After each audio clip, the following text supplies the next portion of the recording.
Hey, so I don't know about you, but if I don't meal plan, my week does not go very smoothly. I have to know what I'm preparing for my family each week in order for my household and my homeschool to go without any problems.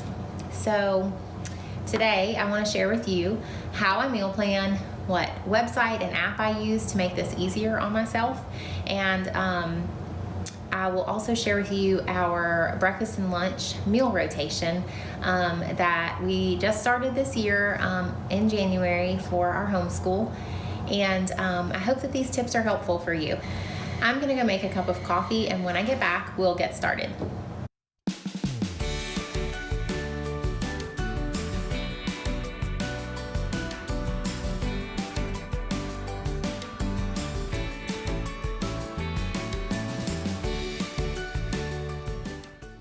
Okay, so I've got my coffee, I've got my computer, and I am ready to begin. So if you are new here, I'm Natalie. I'm a homeschool mom of 4 kids. My husband works shift work, so our schedule is kind of crazy sometimes. And meal planning is one of the ways that I'm able to make all of these things run smoothly. So I use a website called Copy Me That. It is a website that also syncs to an app that you can download for your phone. And I'm able to save my recipes within the app, add them to a grocery list, and also to a calendar. So I usually plan a month at a time of meals. Now, I may go in week to week and move things around, but for the most part, it stays as I plan it. We use a meal rotation for breakfast and lunch. Let me show you the meal rotation really quickly, and then we will jump into the website that I use for my supper meal planning. Okay, so this is what we do for our breakfast and lunch meal rotation. So I just chose things that I know that my kids will mostly eat without complaining. And I tried to make things match the day of the week. So like Muffin Monday and Mac and Cheese Monday. It helps me to remember if those things rhyme or start with the first same letter. So on Mondays we have muffins for breakfast and macaroni and cheese for lunch. Now that doesn't mean that it's always the same macaroni and cheese. One week we might have it out of a box, and one week we might make it homemade. I might throw in some chicken and broccoli mixed in with it, or I might make barbecue macaroni. This is just a baseline, so feel free to mix it up if you decide to use this method. So Tuesdays we do cereal and Pop-Tarts and turkey sandwiches. Tuesdays are our community day with our CC group.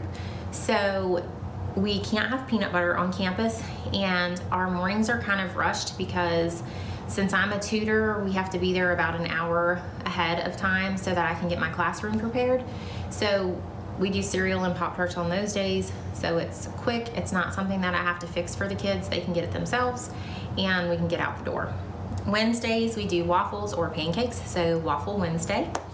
And then we do peanut butter and jelly sandwiches on Wednesdays because we're gonna have those once a week for my kids that love them, and we can't have them on Tuesdays. So I just threw them in on Wednesday. And for peanut butter and jelly day, we mix that up too. A week or two ago, we had peanut butter and jelly kebabs where I strung fruit on our skewers with the peanut butter sandwiches. I'll show you a picture of that in the video. And then sometimes we grill peanut butter and jelly sandwiches. Sometimes I might do peanut butter and marshmallow instead of peanut butter and jelly. So of course there's ways to mix up any of these meal ideas. On Thursdays we have Toasty Thursdays, and we have what my kids call a snack lunch. So it might be peanut butter crackers or cream cheese crackers with fruit or veggies, and maybe popcorn. You could do muffins. Really, it's like just whatever finger foods you can think of. So homemade Lunchables. It's just, we throw together something quick out of the pantry, and usually on those days we will either picnic in the living room or If it's a nice day, we can take it outside. That's an easy lunch to pack. And then on Saturdays, because we don't have school and I have more time in the mornings, we'll do cinnamon rolls or biscuits for breakfast. And we do chicken nuggets for lunch on Saturdays. And then on Sundays, we will do cereal or Pop-Tarts for breakfast because Sunday mornings get crazy sometimes. And then we do sandwiches for lunch because once we get home from church, everyone is starving, and that is a quick meal for me to fix. So this is our lunch and breakfast rotation. I can put a PDF of this in the description box for you if you want to print and use this one. I can also provide a blank one in the description box for you to fill in your own. And I just keep this hanging on the fridge. That way my whole family can see it. And I don't have a million questions about what's for breakfast or what's for lunch each day. So anyway, I hope that this is helpful to you. And now I want to show you the website that I use to plan our big meals. And so it is called Copy Me That, and I'm going to share my screen with you and just take you along with me as I plan. Okay, so here I'm at copymethat.com. I have clicked on my recipes. If you want to see the home page, when you go to the website, it looks like this. And to begin meal planning, I normally go straight to my recipes. And once you're there, you can choose to look at your own saved recipes or community recipes. Community recipes will be recipes that have been loaded up by other people, and as long as they're public recipes, you can set recipes to be viewable only by yourself. And if you look right here on my browser, you see this little icon right here. This is the Copy Me That icon. And so if I want to save a recipe from another website, all I have to do is click this button and it will save the recipe. So I use this for all of my meal planning and making my grocery lists. So I'm going to click on Meal Plan and show you. I've already got my plan made for all of January, well, most of January. Here's a day that's not planned out. So let's find a recipe for there.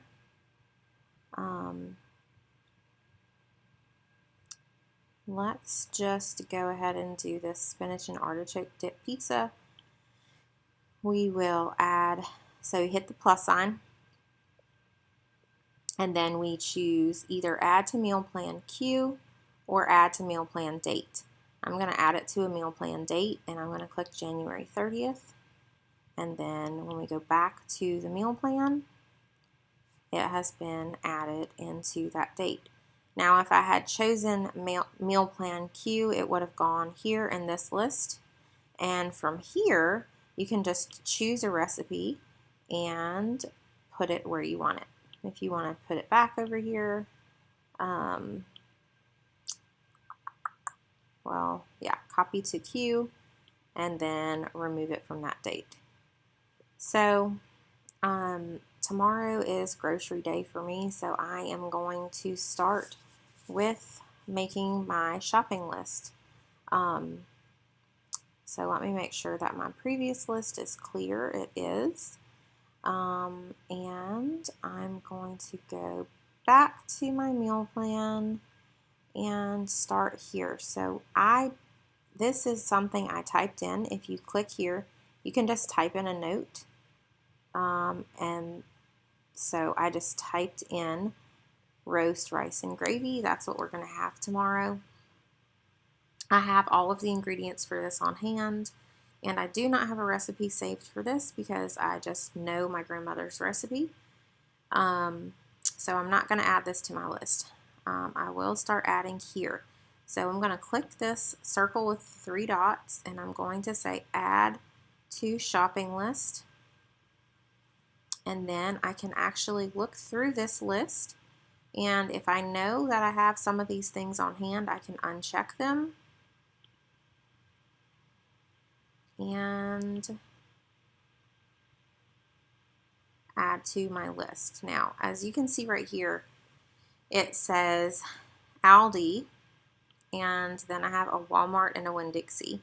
You can create shopping lists for different grocery stores. So I know that I'm going to be getting these things at Aldi. Okay, so I'm going to next add this.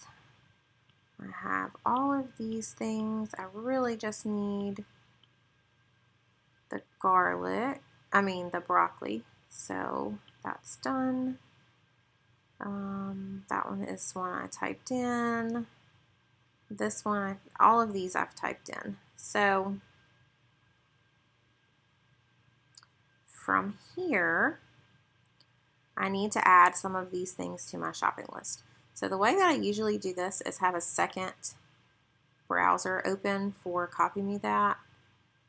And I'm going to go to my shopping list, and I'm going to say add item. So I still have this browser open, and I'm going to look here, and I need pork chops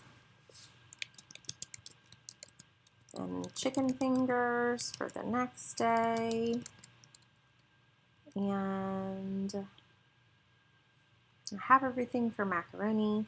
I probably have everything for ravioli lasagna.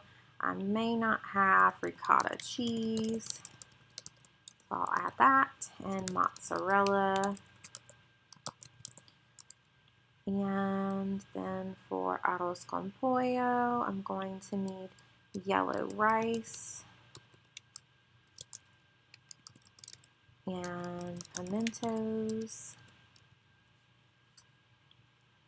And then for burgers, I will need ground beef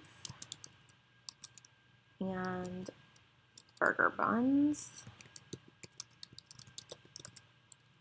And I'll tell it to add the items to this list. I'm just going to put everything in my Aldi list. I'm probably not going to go to Walmart or Winn-Dixie, but if I choose to go to either of those stores, I'll just use my Aldi list for that. So I'm going to stop on Wednesday. Now, I know also I'm going to need bread. I'm going to need turkey, provolone cheese, cereal, and I will need produce and snacks. These 2 items I usually just am very general about, and we pick what we want while we're there. So I'm going to add those items to the list. So that is probably all I'm going to need for this coming week. And oh, I am going to add, yeah, I've got chicken on there. Okay, so from here, when I go to the grocery store on my phone, I will pull this up in the app, and I will shop my list from there. Then as I choose my items, I'll click it, and it will move to the bottom of my list. And if I accidentally click something, I can uncheck it, and it will go back to where it was. So I hope that this was helpful to you. If you have any questions, of course, feel free to comment with those. I will be sure to answer you.